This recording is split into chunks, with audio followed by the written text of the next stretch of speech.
Bem, meus amigos, hoje nós vamos estudar aqui o capítulo 19 de Apocalipse. Foi a designação que nós estudamos na última aula, na semana passada, na verdade. E nós vamos ver alguns detalhes importantes, tá bom, sobre a segunda vinda nesse capítulo. E para começar nossa aula, eu queria compartilhar uma foto aqui com vocês, um pequeno retrato. Vocês estão vendo a minha tela aí agora? E agora vocês devem estar vendo aí, né? Deve estar meio embaçado aí a qualidade da imagem para vocês, mas essa foto aqui é a foto do dia do meu selamento com a Karina, lá no templo de Recife. Nós nos selamos no dia 7 de agosto de 2011, né? Lá se vão aí 14. Oh, de mito, olha, não deixa ela falar isso. Tu gravou essa parte antes? É 7 de agosto de 2009. Tá bom? Foi o dia que nós nos selamos. E foi um momento muito especial para nós, né? Para nossa vida. E eu queria perguntar para vocês aí, o Alisson e Sabrina, na opinião de vocês, no dia de um casamento, qual é o presente mais importante ou o melhor presente que o noivo ou a noiva pode dar para o seu futuro cônjuge, na sua opinião? Na minha opinião mesmo, acho que é a lembrança, né? Porque a lembrança ela nunca vai ser excluída, né, da nossa mente. Sempre vai ser lembrada. Mesmo através de um simples foto, alguma coisa que relembra esse momento especial entre os dois, né? Então é a lembrança. Ok, a lembrança. Esse é um presente, né? O melhor presente que o cônjuge pode dar. Obrigado, Alisson. E você, Sabrina? O que que você acha? Qual a sua opinião sobre isso? Essa pergunta é difícil. Começa assim. Olha, eu vou falar por experiência própria, né? Aham. É algo que eu gostei muito, concordo com a Alice, né, a respeito da lembrança, mas algo que foi bem significativo foi justamente quando a gente estava trocando os votos, né? A questão de toda a promessa que a gente faz um para o outro, né? Porque vai se perdurar pelo resto dos nossos dias. Né? Então, acho que é o melhor presente que a gente pode dar um para o outro, né? Porque ali no meio dos nossos votos, a gente está prometendo tudo que a gente vai fazer um pelo outro, pelo resto da nossa vida juntos. Legal, interessante, Sabrina. Muito bom. As promessas ali, né? Os votos. Já é significativo ali, né? No casamento religioso que a gente faz ali na igreja, né? Imagina lá no templo, né? Quando a gente se sela. Os votos, né? As promessas que a gente faz também são grandiosas, né? São eternas. Têm um peso eterno. Obrigado por compartilhar. O Elder Holland, ele compartilhou aqui o melhor presente que a gente pode dar para o nosso companheiro ou companheira eterno no dia do nosso casamento. Ah, pode ler o Alisson para nós? Então, assim, no dia do seu casamento, é me- o melhor presente que você pode dar ao seu companheiro eterno é sua pureza interior, sendo digno receber em troca semelhante e eu acho que é virtude. Isso, exatamente. Olha só, ele fala o maior presente, né? É a pureza interior, sendo digno de receber em troca semelhante virtude. Agora, por que que vocês acham que ele disse isso? Na sua opinião, por que que a sua pureza é o melhor presente que você pode dar no dia do seu casamento? O que que vocês acham? Eu acho essa pureza, eu acho que é bem o meu, a minha, o meu conhecimento é ser digno, né? Tipo assim, eu casei com a minha esposa no civil. Alguns meses eu vou me selar com ela. Então tem esse preparo para mim até nesse correr até o meu selamento, eu tenho um preparo para me preparar. Então tem que ser mais é, ser digno de entrar no tempo com ela. Então isso chama pureza. Então quando eu me caso com uma pessoa, é só com ela, não é eu com outras pessoas, né? Outra pessoa também, né? Então tem um preparo, tem um inimigo que vai atrapalhar, mas tu tem que colocar o dele em primeiro lugar, né? Que ele vai tirar todo inimigo, todo redor, porque por isso que o casamento não dá certo, porque o inimigo vai lá e atrapalha. Então, assim, para a gente ter pureza interior nossos corpos, quer dizer, para mim, acho que é ser digno, né, de entrar com ela no templo. Isso é o primeiro presente, né? É, a pureza e depois a virtude, né? Então é isso que é minha, meu dom de vista. Ei, obrigado. Obrigado, Alisson. Muito bom. Pensem sobre isso, tá bom? Porque aqui, pense sobre esse presente que a gente dá no dia do casamento, né? Que é a nossa pureza, a nossa virtude que a gente dá para o nosso companheiro ou companheira eterna, né? Pro nosso, no dia do casamento. Porque aqui em Apocalipse, no capítulo 19, João, nessa visão, ele vê, ele vendo a segunda vinda, ele vê as bodas do Cordeiro, e a gente vai estudar um pouquinho sobre isso agora, sobre esse evento, e ele tem a ver com isso, sobre casamento, sobre virtude, sobre um noivo, sobre uma noiva, e a gente vai estudar um pouquinho sobre isso agora, e a gente vai entender o que que isso tem a ver com nós e nossa preparação para a segunda vinda, tá bom? Então vamos lá para o Apocalipse, no capítulo 19. Vamos ler os versículos 6, 7, 8 e 9. Seja bem-vinda, Stephanie. Para Sabrina, lê os versículos 6 e 7 e o Alisson lê o 8 e o 9. Por favor. E ouvi como que a voz de uma grande multidão, como que a voz de muitas águas, como que a voz de grandes trovões, que dizia: Aleluia, pois já o Senhor Deus Todo-Poderoso reina. Regozijemo-nos e alegremo-nos, e demo-lhe glória, porque são chegadas as bodas do Cordeiro, e já a sua esposa se aprontou. E eu fui-lhe permitido que vis, é, se vestisse de lindo, fino, puro e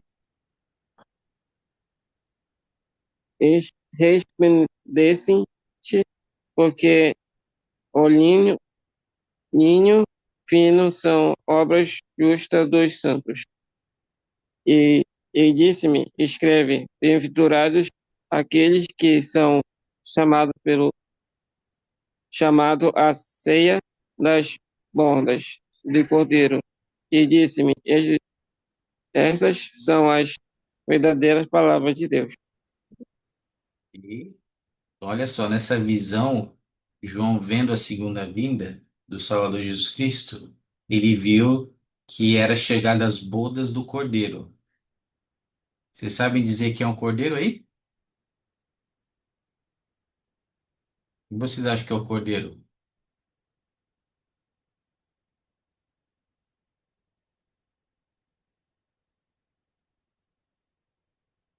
Quem é o cordeiro? Vocês sabem dizer? Alguém se habilita? Quem é o cordeiro e quem é a esposa aí que está falando no Jesus versículo? Cristo é o Cordeiro e a esposa é os crentes, né, os justos.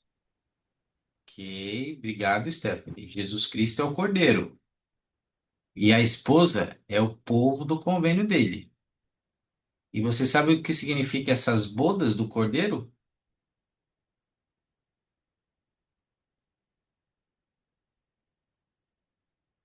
Alguém sabe dizer o que significa? Ele é Jesus Cristo, a esposa são os membros da igreja e as bodas. Essas bodas, elas significam o relacionamento, a aliança que Deus tem com o seu povo. É como se fosse um casamento, é como se fosse um convênio. Por isso que aqui é como é tratado como se fosse um casamento, onde o cordeiro é o noivo e a igreja é a esposa. E tem uma citação aqui do presidente McConaughey que ele reforça isso. Stephanie, você pode ler para nós? Posso. Nesta dispensação, o noivo, que é o Cordeiro de Deus, virá reivindicar a sua noiva, que é a igreja composta pelos santos fiéis que estiverem aguardando seu retorno. Obrigado, Stephanie. E lembra, né? A noiva aí é composta de membros dos santos fiéis, tá bom? Agora vamos voltar lá para a escritura, porque aqui no final do 7 fala que a noiva se aprontou, a sua esposa se aprontou. Ela se vestiu de linho fino, puros, resplandecentes, e que nós, já que a esposa são os membros fiéis, de acordo com o que a gente tem aprendido no curso, que os profetas têm ensinado, como é que a gente, membros fiéis da igreja, pode se aprontar ou se preparar para a vinda do noivo?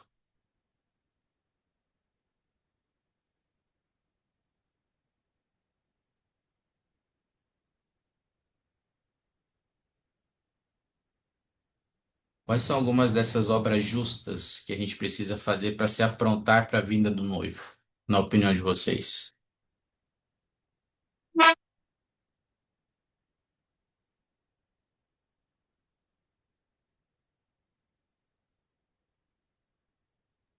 Posso falar? Pode. É, eu acho que tudo começa pelo básico, né? Que é a resposta que todo mundo dá, que é de guardar os mandamentos.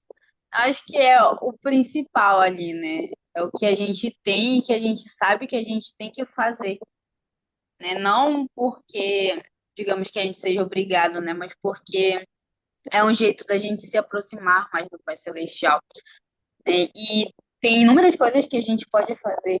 A gente pode procurar sempre adquirir mais conhecimento através dos manuais, das aulas, né? Porque, querendo ou não, uma das coisas que a gente vai levar daqui é o nosso conhecimento.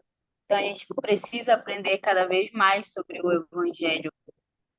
E, como eu falei, o básico de guardar os mandamentos, estar presente na igreja, nos domingos para renovar os convênios, fazer os convênios, né? Servir uma Ah, missão para quem puder servir, casar-se, selar, né? O Pai Celestial, ele quer que a gente alcance o nosso potencial máximo, né, aqui na vida. Então, a gente precisa fazer tudo que está ao nosso alcance para a gente se aproximar cada vez mais da exaltação. isso aí, muito bom. Obrigado, Sabrina. Excelente, né? É, você falou muito bem, né? Guardar os mandamentos. A gente precisa lembrar disso, né? A gente precisa guardar os mandamentos, a gente precisa fazer as coisas simples. Lembra que por meio de coisas pequenas e simples que as grandes são realizadas. A gente precisa ter atenção de fazer e guardar convênios. A gente tem que ter atenção com a próxima ordenança que a gente precisa fazer. Talvez alguns de nós precisam fazer investidura, talvez alguns de nós a próxima ordenança é o selamento, ou talvez alguns de nós a próxima ordenança é o sacramento. Mas a gente precisa estar dignos da próxima ordenança para que a gente possa se aprontar para a vinda do noivo. que está próxima, né? Está muito próxima de voltar. E a gente precisa se aprontar com obras justas para quando o noivo vier. Tem uma citação do presidente Joseph Smith que ele faz uma ponderação sobre isso. Eu queria compartilhar com vocês. Ah, Pedi para Sabrina. Sabrina, lê para a gente, por favor. Comentou aí. Aqueles que guardam os mandamentos do Senhor e andam segundo os seus estatutos até o fim, são os únicos a quem será permitido tomar um lugar naquele glorioso banquete. Reflitam um pouco, irmãos e irmãs, e perguntem a si mesmos se vocês se considerariam dignos de ocupar um lugar na festa de casamento. Obrigado, Sabrina. O que chamou tua atenção aí, Stephanie, nessa declaração do presidente Joseph Smith? Stephanie ou Alisson? E eu acho interessante quando ele fala que é para a gente refletir, né, se a gente mesmo se considera, né, digno de estar na festa de casamento, porque não é só fazer por fazer, né? Guardar os mandamentos por guardar.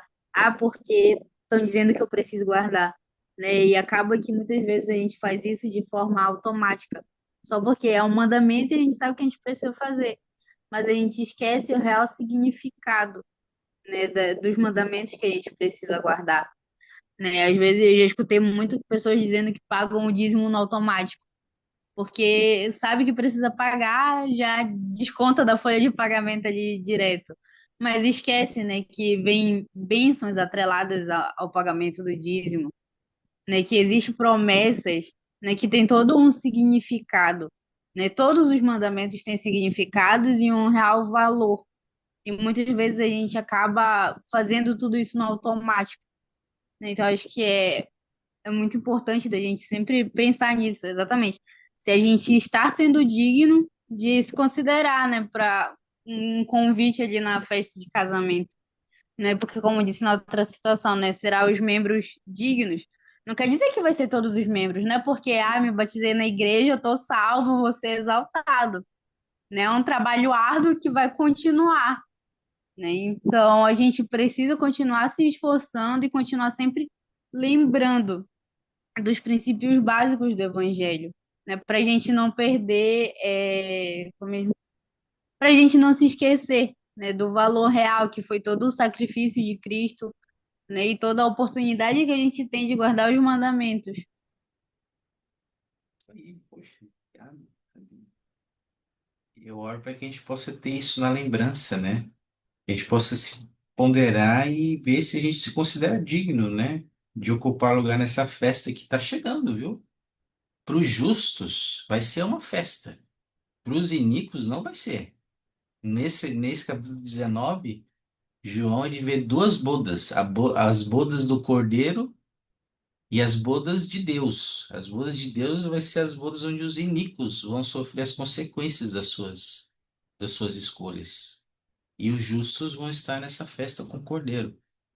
E lembra, né, como o Ben Sabino colocou aí, os mandamentos, como o dízimo e os outros, nos tornam dignos. Lembra lá que o Alder Holland compartilhou sobre o presente que a gente dá no dia do casamento?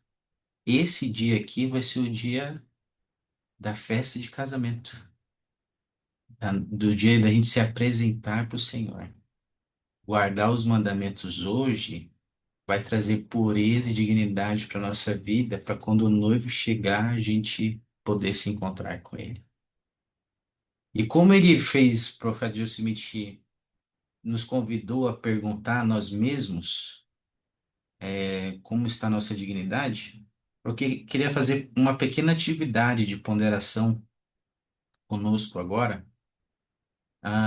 Eu tenho aqui algumas perguntas sobre alguns assuntos da nossa vida no geral, e eu vou reservar um tempinho, uns 2 minutinhos, e eu queria que a gente pudesse ponderar sobre essas perguntas, tá bom? É uma espécie de avaliação pessoal nossa, sobre como está a nossa preparação para a segunda vida. Então, acho que vocês já devem estar vendo aí.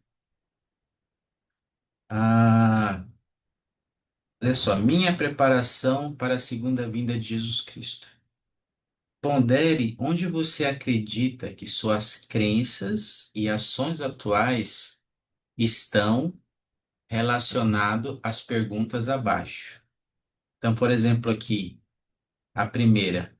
Meu interesse e busca por bens materiais hoje é inapropriada e excessiva, e aqui tem uma linha, ou apropriada. E aí talvez você pode se imaginar aonde você está nessa linha. Se você está mais próximo aqui do inapropriado e excessivo, ou se você está mais próximo do apropriada, ou se você está no meio da linha, tá bom? Tenta imaginar onde você está na linha. Você está mais perto da onde, tá? Então eu vou dar um tempinho para você, uns 2 minutinhos para a gente ponderar sobre isso. 2 minutos.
Alguém gostaria de fazer algum comentário sobre alguma pergunta dessas aí? Ou alguém de vocês tem alguma experiência pessoal sobre alguma dessas perguntas, sobre a resposta de alguma dessas perguntas que saliente sobre como está a sua preparação, que queira compartilhar? Se não Eu for uma.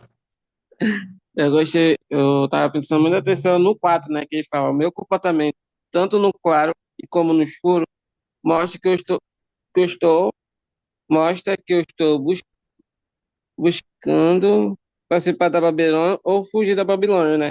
Aqui fala muito bem da pornografia, né?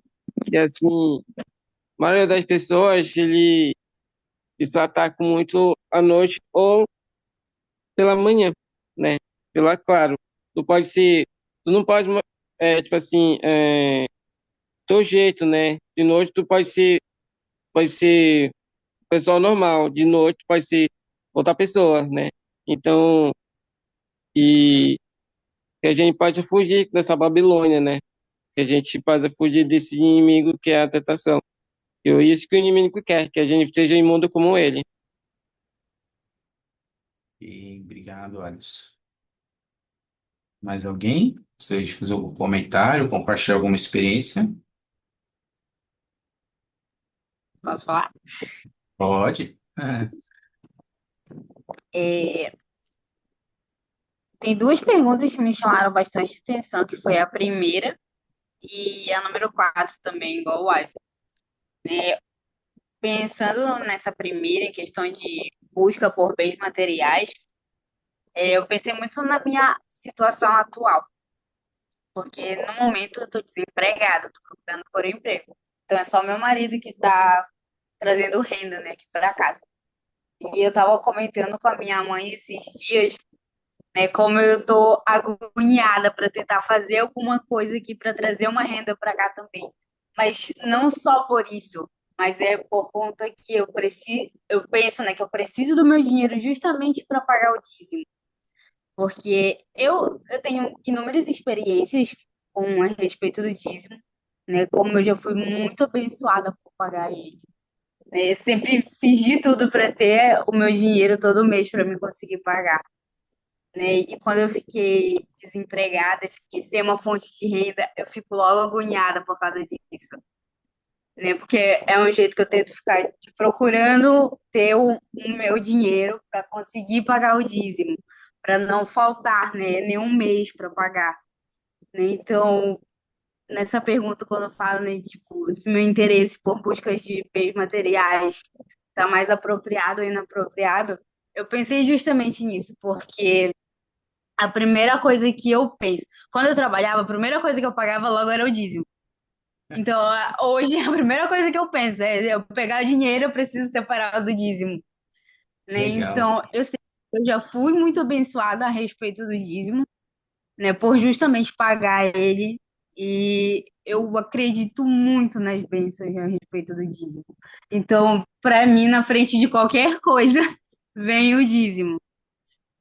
Então, eu acho que essa pergunta se encaixou bastante na minha situação atual, porque eu estou tentando me preparar, eu estou tentando justamente cumprir com esse mandamento, né? Por mais que a gente sempre pense, nossa, tem contas para pagar, tem compras para fazer, tem tal coisa para ajeitar, tem tal coisa para fazer, né? Eu sempre coloquei como prioridade pagar o dízimo, né? Porque eu sei que as bênçãos vão vir em decorrência disso, né? E na questão da pergunta 4, né? Fazer tanto no claro como no escuro, eu penso muito com relação a esses círculos de amizade que a gente tem, né? Principalmente quando a gente começa a fazer faculdade, começa a trabalhar, a gente encontra todo tipo de pessoa, né? Com outras religiões, pessoas que não têm religiões, pessoas que bebem, pessoas que usam substâncias que não é de acordo com os nossos padrões, né? E eu lembro bastante que desde quando eu estava no ensino médio, quando eu comecei a trabalhar, quando eu vim aqui para Barcarena, eu sempre tentei manter o mesmo padrão com as minhas amizades. Sempre tive amizade, a mamãe dizia que eram amizades do mundo. E realmente eram, né? Eles faziam coisas que eu não fazia, né? Mas eu sempre mantive a minha postura para situações que eu vi, por exemplo, da gente estar em algum lugar e chega a gente oferecendo bebida. Eu não precisava nem responder. Eles mesmos respondiam: não, a Sabrina não bebe, né? Então, é uma postura que eu sempre tentei manter na frente das outras pessoas que não eram membros da igreja, né? Eu já trabalhei uma vez no Hotel Princesa Louçã, aí em Belém, e o meu chefe, ele sempre falava que ele teve um funcionário antes de mim que era membro da igreja, né? Então, ele sempre falava, né, sobre os nossos princípios, dos nossos comportamentos, o que a gente fazia ou deixava de fazer. Ele ficava abismado da gente não tomar café, né? Mas ele sempre respeitou, né? A partir do momento que ele me perguntou se eu era membro da igreja, e eu falei de qual igreja eu era, né? Parece que tudo mudou, né? Ele começou a lembrar do antigo funcionário, lembrou das coisas que ele não fazia, perguntava se era assim com todo mundo, né? Então, é uma transparência que a gente tem que passar, né? Dos princípios que a gente segue, tanto no claro como no escuro. Não importa o ciclo de amizade, não importa o ambiente, né? São coisas que a gente precisa demonstrar para as outras pessoas que a gente segue. Porque, querendo ou não, não mancha a nossa imagem, mancha a imagem da igreja em si. né? Tipo, nossa, fulano faz isso, isso e isso de errado. Então, será que os outros membros também fazem, né, essas coisas de errado? Né? Então, eu sempre tentei manter essa transparência no meu comportamento, principalmente nos meus ciclos de amizade. Porque, querendo ou não, a gente está sujeito a encontrar várias pessoas de vários tipos, de vários jeitos, várias religiões, né? Mas a gente sempre tem que mostrar no que a gente acredita, né? Para manter os nossos padrões elevados.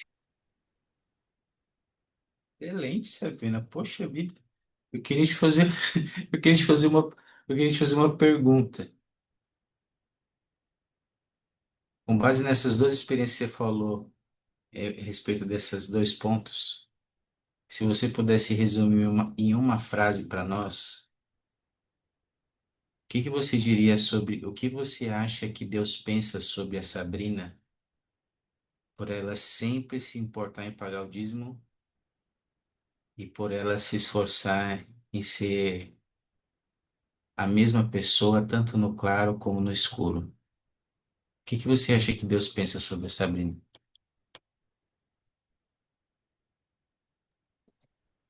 Eu acho que ele pensa que eu tento me esforçar todos os dias para ser melhor. Eu tive um chefe que ele sempre falava pra gente, sempre dá para melhorar. A gente sempre consegue fazer mais. E eu peguei essa frase dele e levei, digamos, para todos os tópicos na minha vida. Sejam profissionais, sejam pessoais, sejam espirituais. Sempre dá para melhorar, né? Então, sempre tem mais conhecimento para adquirir, mais coisas para fazer, né? Então, eu acho que o Pai Celestial pensa que eu sempre tento me esforçar cada vez mais para fazer as coisas certas. Por mais que eu esteja no meu limite, eu acho que ele me vê assim como uma pessoa esforçada. Excelente. E ele ama o esforço, viu, Sabrina? Obrigado por compartilhar isso conosco. Ele ama o esforço. E ele abençoa, ele nos honra por nosso esforço. Eu sei disso. E eu sei que esses fiéis que vão fazer parte dessas bodas do Cordeiro, certamente uma das características deles serão as pessoas que se esforçam, sinceramente, para serem verdadeiros discípulos de Jesus Cristo. Obrigado por compartilhar. E eu oro para que a gente possa lembrar disso e continuar em nossa preparação, né? Como João viu, a noiva se aprontou. Nós somos a noiva. Que a gente possa continuar se aprontando, tá bom? Depois de João ter visto isso, ele se alegrou de ter visto essa boda, essas bodas do Cordeiro. Deve ter sido uma grande visão para ele ter visto esse momento da vinda do Salvador. E aí tem um versículo lá no capítulo 19, que é o versículo 10, que ensina o que ele fez depois de ter visto as bodas do Cordeiro. Ah, Stephanie, você pode ler para nós? Sim, e eu lancei-me a seus pés para o adorar. Porém ele disse-me: Olha, não faças tal. Sou teu conservo e de teus irmãos, que têm o testemunho de Jesus. Adora a Deus, porque o testemunho de Jesus é o espírito de profecia. Ok, obrigado, Stephanie. Então, olha só, depois que ele teve essa visão, João, ele teve o desejo de adorar, né? Era esse anjo. E o anjo falou: Não me adora, não me adora. Por favor, eu sou teu conservo, né? Eu sou como teus irmãos. Ele falou: Você tem o testemunho de Jesus e você tem que adorar a Deus, porque o testemunho de Jesus é o espírito de profecia, tá bom? E só para lembrar, a gente falou disso em aulas passadas, tá bom? Mas vocês lembram qual seria a importância de nosso testemunho e nossa preparação para a vinda de Jesus Cristo? Para para a gente se aprontar para encontrar com Ele? Vocês lembram da relação da importância do nosso testemunho na nossa preparação? Que temos aprendido nas últimas aulas, ou o que que você pensa sobre isso?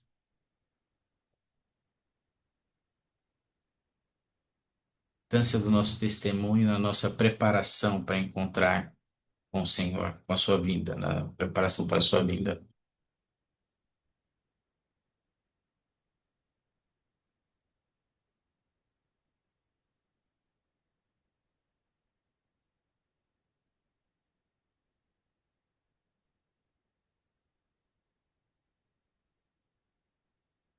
O que você acha, Stephanie? Você que leu pra gente. Pode repetir a pergunta? Qual a importância do nosso testemunho em nossa preparação para a segunda vinda, para nos aprontarmos para encontrar o noivo? A importância do testemunho é que quando a gente adquire ele, a gente fica mais forte na fé e a gente já tem a crença total em Jesus Cristo e a gente pode ter mais chance de ficar firme na igreja e de seguir os mandamentos e crer que é o verdadeiro, que é a igreja. Ok, ok, muito bom.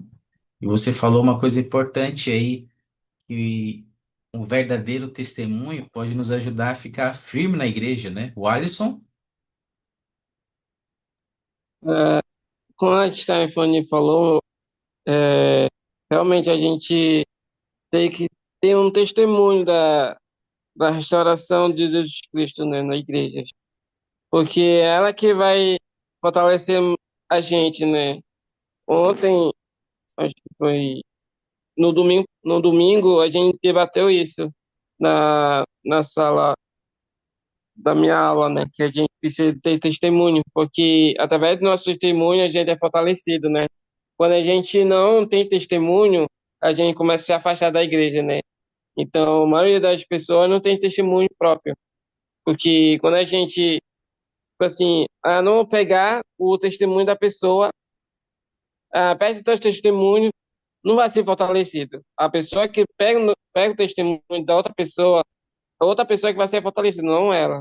Então totalmente a gente tem que ter nosso próprio testemunho para poder crescer mais na igreja, né? Não desviar, falar, testemunho da alto fulano falou outra coisa. Não, a gente tem que acreditar no nosso próprio testemunho, que a gente acredita. obrigado, Alisson, é isso aí. E o testemunho é algo muito pessoal. Cada um deve ter o seu. E a gente tem que alimentar nosso testemunho. O presidente Nelson falou que testemunho que não é nutrido pode rapidamente desaparecer. E a gente tem visto ao estudar nesse curso, que nos dias que nós vivemos, até os eleitos vão ser enganados. E muitos membros justos podem ser enganados e serão enganados. E lembra que lá, a gente estudou isso nas aulas passadas, que lá na vida pré-mortal, na batalha dos céus, nós, junto com Miguel, vencemos Satanás pela força de nosso testemunho. Nós somos valentes lá em nosso testemunho. E agora, nessa batalha que nós vivemos aqui, que antecede a vinda do Salvador, a gente precisa também ser valente no testemunho. E, e a gente pode perguntar, nossa, o que que é preciso? O que que eu faço para ser valente no testemunho? O que é ser um membro valente no testemunho? Será que eu sou um membro valente no testemunho? Ou eu só tenho um testemunho da igreja? Porque só ter um testemunho também não basta. Preciso ser valente nesse testemunho. Então, eu vou compartilhar um pequeno vídeo aqui com vocês. O presidente Hunt, Howard W. Hunt, ele ensina aqui sobre o que que é um membro valente no testemunho de Jesus. E eu queria que vocês prestassem atenção nas características de um membro que é valente e aquele que não é valente. E aí depois eu queria ouvir um ou dois comentários de vocês sobre isso, tá bom? E aí a gente pode também, como o profeta Jill Smith nos convidou, a gente pode se avaliar para ver como nós estamos. e não sou, se somos, estamos sendo valentes ou não, tá bom? Deixa eu compartilhar com vocês aqui o vídeo.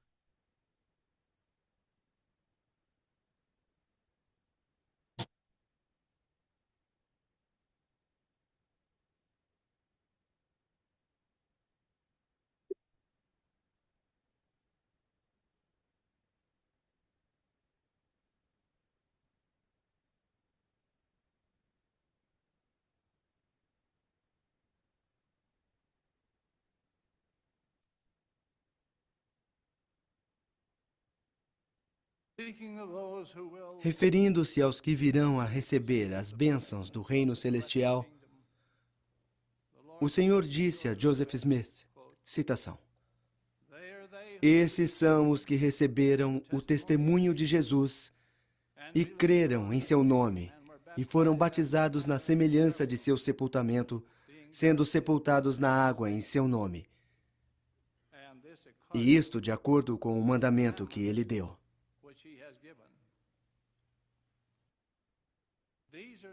Esses são os que foram valentes no testemunho de Jesus. São corajosos na defesa da verdade e da retidão.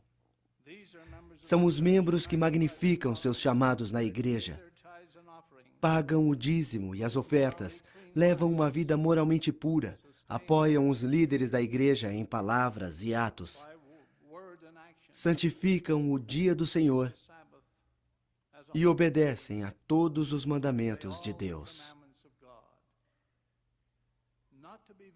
Deixar de ser valente no testemunho é uma tragédia de consequências eternas. São os que sabem que esta obra dos últimos dias é verdadeira, mas não perseveram até o fim. Alguns até têm recomendação para o templo, mas não magnificam seus chamados na igreja. Sem demonstrar bravura, não assumem uma posição firme pelo reino de Deus. Alguns buscam os louvores, lisonjas e honras dos homens. Outros tentam ocultar seus pecados e alguns criticam seus líderes.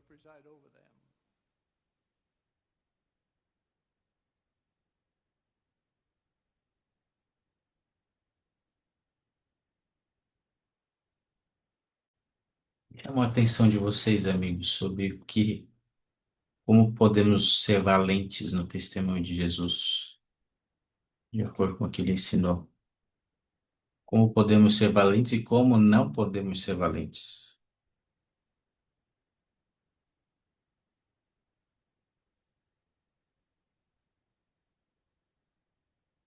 São de vocês querem compartilhar?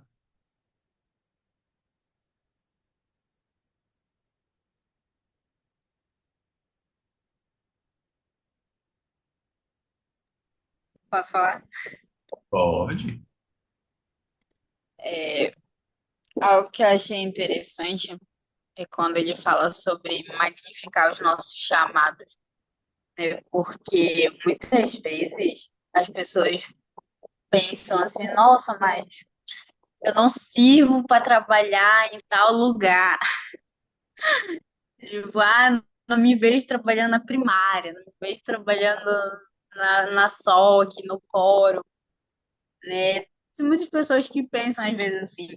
Só que às vezes as pessoas esquecem que não é o bispo, não é o presidente que está ali te chamando para ter aquele chamado, né? Ele foi inspirado pelo Pai Celestial para te chamar, porque ele acha que tu tem algo a acrescentar naquela organização, né? E eu sempre peguei muito no pé da minha mãe com relação a isso.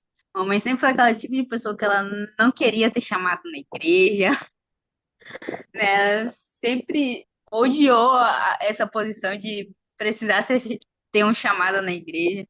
Então eu sempre peguei muito no pé dela com relação a isso, né? Porque não era o nosso bispo que estava chamando ela, né? Eu sempre tentei colocar na cabeça dela que era o Pai Celestial que estava inspirando o nosso bispo a chamar ela, porque ela tinha algo a acrescentar. Não só para ensinar as outras pessoas, mas para também adquirir mais conhecimento e aprendizagem. né? Porque, querendo ou não, é uma troca de conhecimento em qualquer classe, né? A gente vai estar ensinando, mas a gente também vai estar aprendendo, porque a gente vai precisar estudar para as aulas que a gente vai dar, né? Cada pessoa tem uma experiência diferente, né? E tudo isso é um aprendizado para a nossa vida, né? Então, eu sempre pensei muito nisso. Não, não importa, eu não me dou bem com o meu bispo, ele está de marcação comigo. Se eu fui chamada, eu sempre pensei, se eu tenho condições, então eu preciso servir, né? Porque o Pai Celestial sabe que eu vou aprender algo ali naquela organização e eu posso estar inspirando também outras pessoas a fazer as coisas, a seguir um caminho melhor, né? E quando ele fala também que muitas vezes as pessoas criticam os líderes, é quase a mesma coisa, né? Um e o outro. Porque às vezes as pessoas dizem, eu não gosto do meu bispo, não gosto do meu presidente, eu não quero servir na SOC porque eu não gosto daquela conselheira, e eu vou ter que servir junto com ela, né? Então a gente esquece que a gente não está indo para a igreja pelos outros, a gente está indo para a igreja para renovar os nossos convênios, para aprender mais sobre o Evangelho, para se aproximar mais do Pai Celestial, né? Mas é o pensamento do homem natural, né? Ter implicância com alguém, então acabar deixando a parte espiritual de lado, né? Então acho que é algo importante. Eu gostei bastante da parte que ele falou, né, que tem membros que têm a recomendação ativa para o templo, mas não magnificam seu chamado. É quase aquilo que eu tinha falado, né? A gente cumpriu os mandamentos de forma automática. Tipo, eu tô digno de entrar no templo, mas será que realmente eu tô fazendo tudo nos conformes? Eu tô magnificando meu chamado? Eu tô de implicância com algum membro? Né? Algo que eu gosto muito é no círculo de oração, né? Dentro do templo, que eles perguntam, né? Se você tem alguma briga, alguma implicância com alguém que esteja aqui nesse círculo, por favor, se retire, porque é uma parte muito espiritual. E a gente precisa ter sentimentos bons, porque esses sentimentos ruins não vêm do Pai Celestial, né? E a gente precisa se livrar deles, né? Então, eu acho que é um jeito muito bom de falar o que a gente tem que fazer e o que a gente não tem que fazer, né? A gente sempre precisa colocar o Pai Celestial à frente de tudo e deixar mais de lado o homem natural e lembrar dos nossos convênios. Gente, obrigado, Sabrina. E a gente precisa estar atento, né? Porque o profeta ele deu exemplos de membros da igreja, né? Pessoas que estão na igreja. Percebe que a gente pode ter um testemunho, mas ser valente no testemunho é diferente. Ser valente nos ajuda a nos aprontar para encontrar o noivo. Ser valente tem a ver com sermos dignos, ter obras justas. Novamente, né? É servir, é guardar os mandamentos, apoiar nossos líderes, né? Guardar os convênios. Então, também tem a ver com isso, ser valente no testemunho. Será que o quão valente temos sido, né, em nosso testemunho do Salvador Jesus Cristo? A gente possa ponderar sobre isso. E aqui nos versículos 11 e 15 do capítulo 19, João, ele vê a vinda do Salvador Jesus Cristo. Ele descreve os detalhes da vinda dele. Então, eu queria compartilhar com vocês aqui esse bloco. Deixa eu ver aqui. Vou pedir para o Alisson ler o 11 e o 12 e a Stephanie o 13, 14 e 15 para a gente, por favor. E eu queria que vocês prestassem atenção nos detalhes aí da descrição de João. O Alisson consegue ler o 11 e o 12? Consegui. E vi o céu aberto, e eis que é um cavalo branco, e o que estava sentado sobre ele chamasse fiel, verdadeiro, e julgar pelejar injustiça. Injustiça. E o 12, o Alisson, também.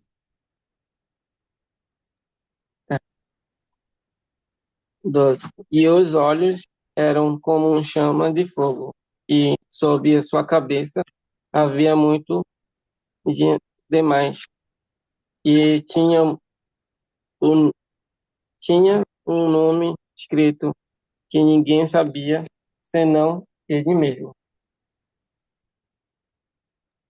Não está carregando aqui a tela de compartilhamento. Eita, não, Stephanie. Peraí. Deixa eu mandar de novo. E agora, aparece para você ou ainda não? Não tá carregando, tá tipo uma bolinha carregando. É, Bicama. E para ti, para você, Sabrina, aparece? Tá aparecendo, sim. Pode ler, Sabrina, o 3, o 14 e o 15? Posso. E estava vestido de uma veste salpicada de sangue, e o seu nome chamava-se o Verbo de Deus. E seguiam-no os exércitos no céu em cavalos brancos, e vestidos de linho fino, branco e puro. E da sua boca saía uma afiada espada para ferir com ela as nações. E ele as regerá com a vara de ferro. E ele mesmo pisa o lagar do vinho, do furor e da ira do Deus todo. Que mais chama a atenção de vocês aí nesses detalhes aí da descrição de João da segunda vinda do Salvador? Qual o detalhe assim que mais chama a atenção de vocês?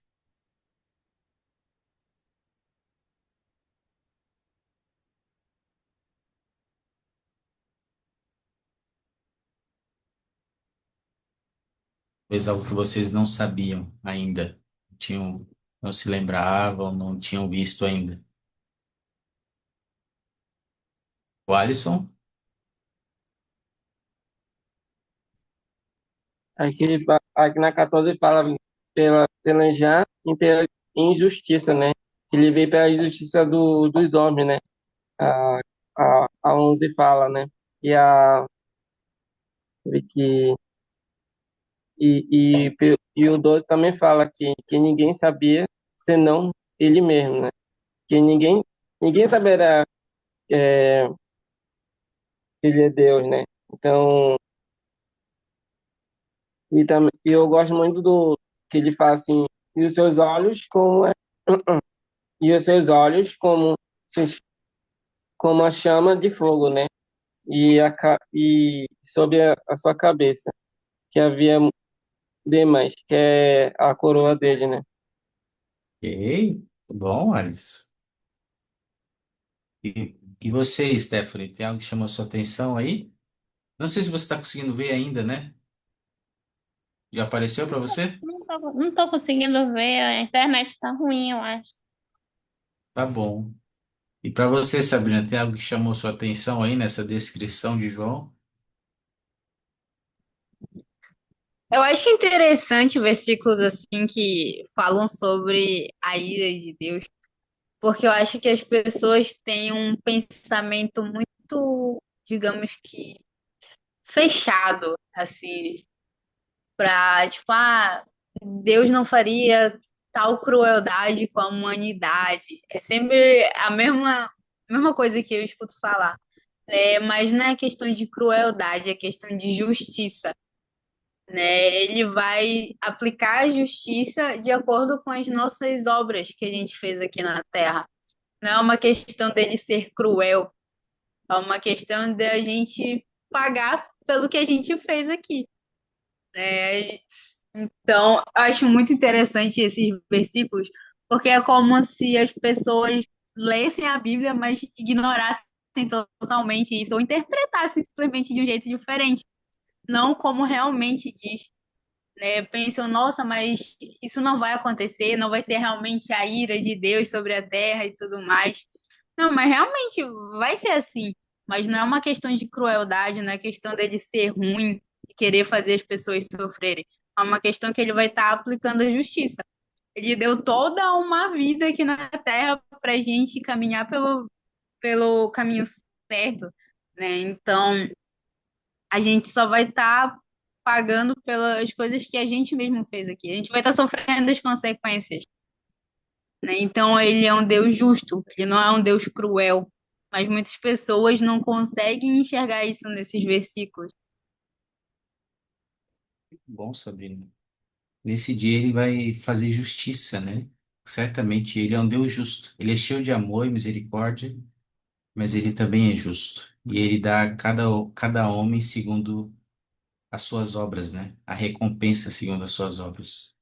Obrigado, Sabrina. Muito bom.